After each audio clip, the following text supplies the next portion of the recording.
Hello students, welcome to you in the session of online classes. This is the chapter 16 and today I am going to explain chapter 16, the baker's dozen, a St. Nicholas tales. I am going to explain this chapter in Hindi. ठीक है, ये chapter 16 है, class 5th की class है और इसमें हम पढ़ेंगे द बेकर्स डोजन, बेकर्स का दर्जन, द सेंट निकोलस टेल. ये जो स्टोरी है ये सेंट निकोलस पर आधारित है. ठीक है, अभी देखो बेकर्स डोजन दिया हुआ है ना, तो बेकर्स डोजन का मतलब क्या है? बेकर्स का दर्जन. टाइटल से ही कुछ अजीब सा लग रहा है ना, तो इसका मतलब ये है कि ये जो डोजन है सबके, ये जो बेकर है, दुकान वाला है, इसका जो डोजन है ये और के डोजन से अलग है. सबके डोजन में 12 होता है, इसके डोजन में 13 होता है. तो कैसे इसने अपना डोजन 13 का किया, यही ये पूरी स्टोरी है. आओ पढ़ते हैं. If a dozen is 12, why is a baker's dozen 13? यदि डोजन 12 होता है तो क्यों बेकर्स का जो डोजन है वो 13 का है? Read this play to find out how this tradition began. Tradition means होता है परंपरा.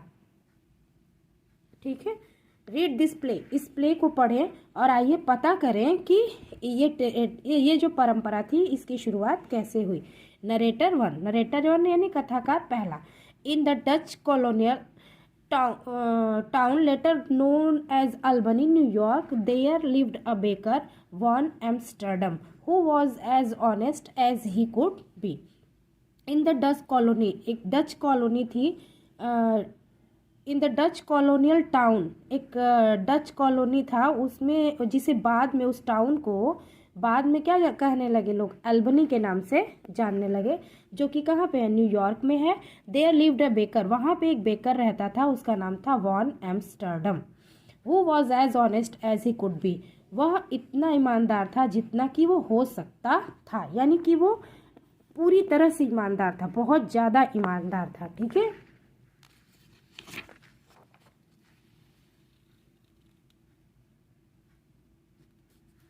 आप अपनी बुक की हेल्प से इसको पढ़िएगा. मैं कोशिश करती हूँ कि आपको ज़्यादा से ज़्यादा सही ढंग से दिखाई दे, लेकिन आप जब भी आप इस एक्सप्लेनेशन को पढ़िएगा तो अपनी बुक को अपने सामने ज़रूर रखे रहिएगा. ठीक है, देखिए. Narrator 2. Each morning he checked and balanced his scale and he took great care to give his customers exactly what they paid for, not more and not less. Each morning, narrator 2 कहता है each morning, प्रत्येक morning ही checked, वह check करता था, and balance करता था his scale, अपनी scale को. यहाँ इस पे स्केल का मतलब है जो उसने मापक रखा हुआ था, जिस स्केल से वो नापता था सामान को, उस स्केल को वो डेली चेक किया करता था. And he took great care, और वो बहुत ज़्यादा ध्यान देता था, to give his customers exactly, कि वो अपने कस्टमर्स को बिल्कुल ठीक ठाक दे, व्हाट दे पेड फॉर, जितना कि वो पेड करते हैं, नॉट मोर नॉट लेस, ना तो ज़्यादा ना तो कम. मतलब ये कि बिल्कुल उतना ही दे जितना कि वो पैसा दे रहे हैं, जितना वो मांग रहे हैं. ठीक है. Narrator 3. Von Amsterdam's shop was always busy because people trusted him.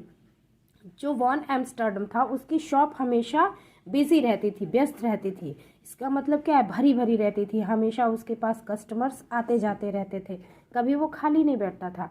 Because, क्योंकि पीपल ट्रस्टेड मीन्स होता है विश्वास करना, ट्रस्ट मीन्स विश्वास करना, तो पीपल विश्वास, लोग उस पर विश्वास करते थे. And because he was a good baker as well, और कारण एक ये भी था कि वो बहुत अच्छा बेकर था. ठीक है.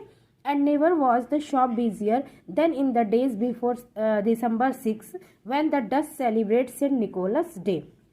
कहने का मतलब है कि और उसकी shop 6 December, and never was shop busier, मतलब उसकी शॉप 6 दिसंबर जितनी बिजी, मतलब 6 दिसंबर जितनी बिजी और कभी भी नहीं रहती थी. क्यों रहती थी?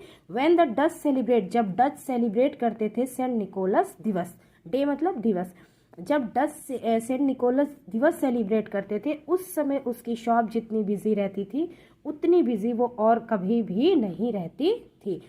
Narrator 4. At that time of year people flock to the baker shop to buy his fine Saint Nicholas cookies.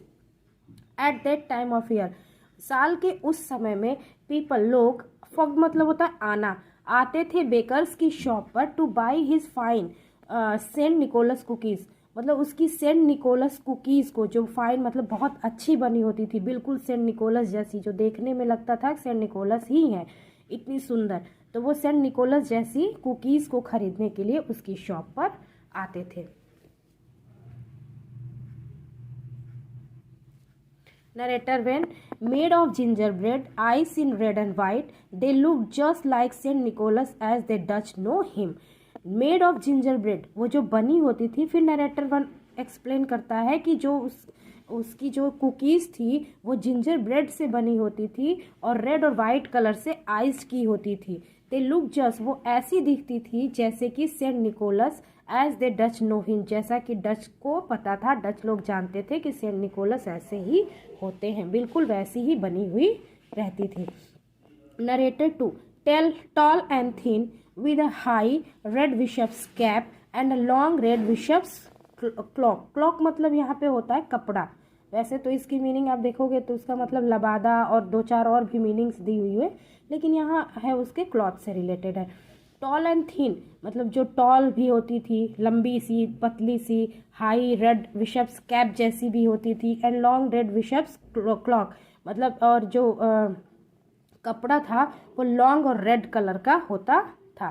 ठीक है।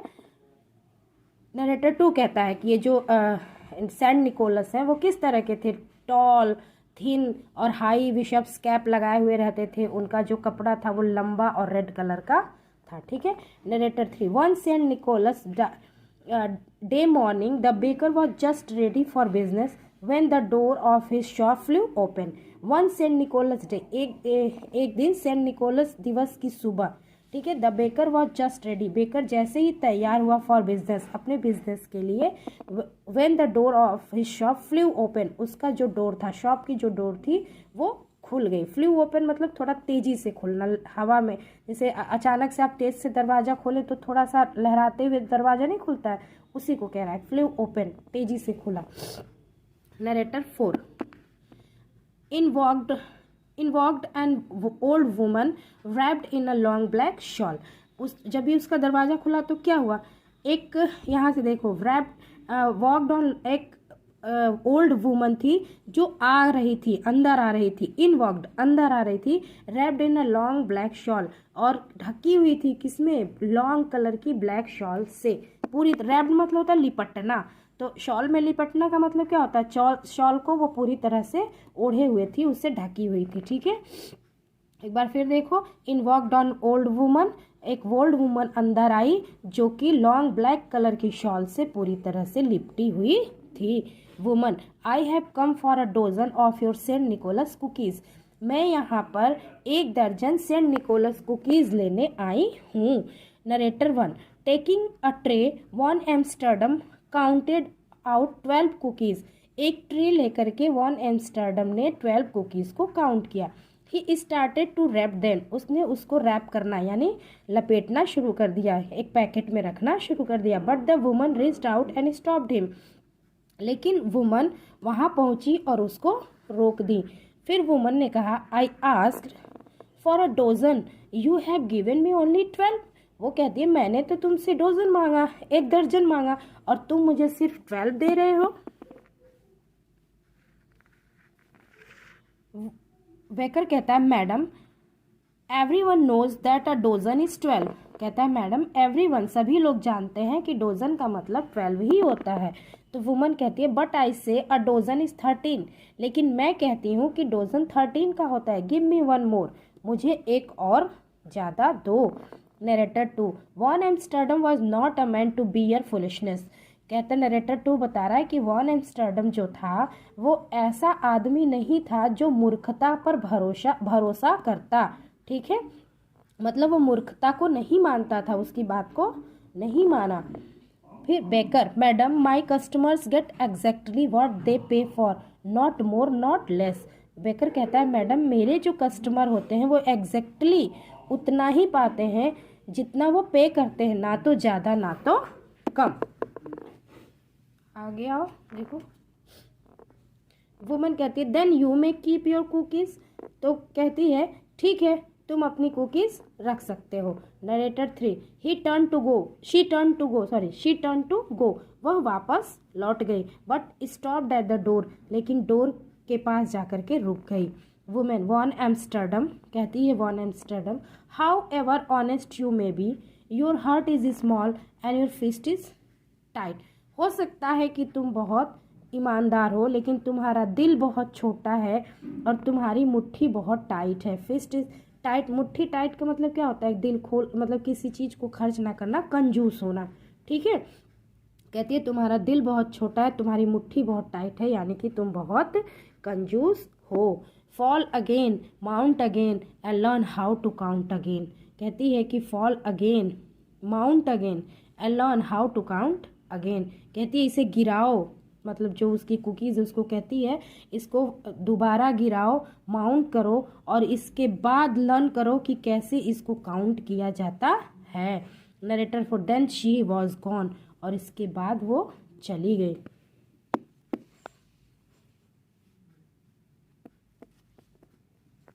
अब उसके जाने के बाद क्या होता है देखो, narrator one, from that day everything went wrong in Van Amsterdam's bakery. From that day, उस दिन से, एवरीथिंग मतलब होता है सब कुछ, वेंट रॉन्ग, रॉन्ग मतलब गलत, सब कुछ गलत होने लगा इन Van Amsterdam's bakery, von Amsterdam की बेकरी में उस दिन से सब कुछ गलत होने लगा। किस दिन से? जिस दिन से वो वुमन आई थी और उसने उसकी बेकरी को लेना रिफ्यूज़ कर दिया था। ठीक है। Narrator two, his bread rose too high or not at all. कहता है कि या तो उसका ब्रेड बहुत बड़ा बन जाता था या फिर बनता ही नहीं था। तीसरा कहता है हिज पीज वर सॉर और टू स्वीट। उसकी पीज या तो बहुत सॉर हो जाती थी, सॉर मतलब खट्टी, या तो बहुत खट्टी हो जाती थी या तो बहुत मीठी हो जाती थी। हिज केक क्रम्बल्ड और टू च्यू। यह च्यू का मतलब है कि बहुत अजीब सा हो जाना, जिसे बहुत मेहनत लगे चबा के खाने में। ठीक है, तो उसका जो केक था वो या तो क्रम्बल, क्रम्बल मतलब था एकदम भुरभुरा, एकदम उसको क्रम्ब कर देना, टुकड़े टुकड़े में बांट देना। ठीक है, भुरभुरा हो जाना। तो उसका केक या तो एकदम भुरभुरा हो जाता था या तो बहुत अजीब सा हो जाता था, जिसे खाने में बहुत मेहनत लगती थी। His cookies were burned or dough. या तो उसकी कुकीज़ जल जाती थी या फिर डो की तरह हो जाती थी, जैसे कि शेपलेस, बिल्कुल अजीब ढंग की, सॉफ्ट तो बने लेकिन अजीब ढंग की बने। ठीक है, उसी को डो कहते हैं। Narrator two, his customer soon notice the difference. उसके कस्टमर्स ने जल्दी ही इस डिफरेंस को महसूस किया, नोटिस किया। Before long most of them were going to other bakers. ठीक है, और उसमें से ज़्यादातर क्या हो गए, दूसरे बेकर्स के पास जाने लगे। जब उसकी सारी दुकान पे सब कुछ गड़बड़ होने लगा, वो पैसा तो देते थे लेकिन उन्हें पैसे के अकॉर्डिंग चीज़ें नहीं मिलती थी, तो वो क्या किए कि उस दूसरी दुकान पे जाने लगे। बेकर टू हिमसेल्फ का मतलब होता है खुद से बोलना, खुद में ही बड़बड़ाना। The old women was bewitched me in this how my honesty is rewarded. Bewitched का मतलब होता है baker to himself, that old woman has bewitched me. कहता है कि मुझे ओल्ड वुमन ने मोहित कर लिया था। Is this how my honesty is rewarded. क्या यही मेरी ऑनेस्टी का रिवार्ड है, या ऐसे ही मुझे अपनी ऑनेस्टी का रिवार्ड मिलेगा। Narrator three, a year past. एक साल बीतने के बाद, the baker grew the baker grew poorer and poorer. जो बेकर था वो क्या हुआ, गरीब से गरीब होता गया। Since he sold little he begged little and his shelves were nearly bare. अब बहुत जल्दी ही वो क्या हुआ, बहुत थोड़ा सा बेचता था, थोड़ा ही बेक करता था, और जो उसकी सेल्फ्स होती थी, अलमारियाँ थी, वो लगभग क्या थी, खाली थी। बेयर मतलब खाली होना। His last few customers slipped away. Slipped का मतलब होता है चले जाना, छोड़ देना। ठीक है, उसके जो आखिरी थोड़े से कस्टमर थे वो भी उसको क्या किए, छोड़ दिए। ठीक है, उसकी दुकान से चले गए, अब वो भी उसकी दुकान से कुछ भी नहीं खरीदते थे। Finally on the day before Saint Nicholas day, not one customer came to Van Amsterdam's shop. कहने का मतलब है कि अब एक साल बीत जाता और एक साल बाद जब दोबारा ये सेंट निकोलस डे आता है, तो उस दिन finally on the day before Saint Nicholas day, मतलब कि फाइनली सेंट निकोलस दिवस के पहले, on the day before Saint Nicholas, Saint Nicholas के दिन के पहले, not one customer came to Van Amsterdam's shop, कोई भी एक भी कस्टमर वॉन एम्स्टर्डम्स की शॉप के करीब नहीं आया। नरेटर 3 कहता है एट द डेज एंड, मतलब दिन के समाप्त होने पर, the baker sat alone, baker अकेला बैठ गया, staring at his unsold Saint Nicholas cookies, staring मतलब होता है घूरना, वो अपनी बिना बिकी हुई, अनसोल्ड मतलब बिना बिकी हुई सेंट निकोलस कुकीज़ को घूर रहा था। बेकर फिर खुद में ही सोचता है I wish Saint Nicholas could Saint Nicholas could help me now, मुझे उम्मीद है या मैं उम्मीद करता हूँ कि सेंट निकोलस मेरी हेल्प कर सकते थे। अच्छा देखो, बेकर कहता है I wish Saint Nicholas could help me, काश मेरी सेंट निकोलस हेल्प कर सकते, ठीक है, अब मेरी सेंट निकोलस हेल्प कर सकते। Then he closed his shop and went sadly to bed, उसके बाद नरेटर 4 कहता है उसके बाद उसने अपनी शॉप को क्या किया, क्लोज किया और अपने बेड पर सोने चला गया। फिर narrator 1 that night the baker had a dream, उसी रात बेकर को एक सपना आया, ही वॉज अ बॉय अगेन, वह एक अब छोटा सा बच्चा बन गया, मतलब दोबारा सपने में वो एक बच्चे जैसा हो गया है। One in a crowd of happy children, वह उन जो हैप्पी चिल्ड्रंस की भीड़ थी उसमें उसका वो एक हिस्सा था। देखो एक बार फिर से, that night the baker had a dream, उसी रात बेकर को एक सपना आया, ही वॉज अ बॉय अगेन, वह दोबारा एक बॉय बन गया था। One in a crowd of happy children, वह उन बच्चों के भीड़ का एक खुद भी हिस्सा था। And there in the midst of them was Saint Nicholas himself, और वहीं पे बीच में सेंट निकोलस भी उसके पास सेंट निकोलस भी खड़े थे या वहीं पे थे। The bishop's white horse stood beside him, जो बिशप्स का वाइट हॉर्स था वो बिल्कुल उसके बगल में खड़ा था। It baskets filled with gifts, उसकी जो बास्केट थी वह पूरी तरह से गिफ्ट से भरी हुई थी। Nicholas pulled out one gift after another, Nicholas pulled out मतलब बाहर निकाल रहा था एक गिफ्ट के बाद दूसरा, ठीक है, मतलब एक के बाद एक गिफ्ट निकाल रहा था। And handed them to the children, और बांट रहा था बच्चों के बीच में। Narrator 3 but Van Amsterdam's notice something strange, लेकिन वॉन एम्स्टर्डम में कुछ स्ट्रेंज महसूस किया, कुछ अलग महसूस किया। No matter how many presents Nicholas passed out, कोई मैटर नहीं कर रहा है कि जो प्रेजेंट्स थे, जो गिफ्ट्स थे, वो सेंट निकोलस कितना ज़्यादा निकाल रहे थे, या कोई मैटर नहीं था। There were always more to give, वहाँ पे क्या था, और ज़्यादा हो जाता था देने के लिए, मतलब ये उसकी जो बास्केट थी वो खाली नहीं होती थी, उसकी बास्केट कितना भी गिफ्ट निकले हमेशा भरी ही रहती थी। Narrator for in fact the more he took from the basket and more they seem to hold, in fact the more he took from the basket, मतलब जितना ज़्यादा वो बास्केट से निकलता था, जो निकालते थे Saint Nicholas, the more they seem to hold, उतना ही ज़्यादा उनकी बास्केट में हो जाता था, या उतना ही ज़्यादा उनकी बास्केट में दिखाई देने लगता था।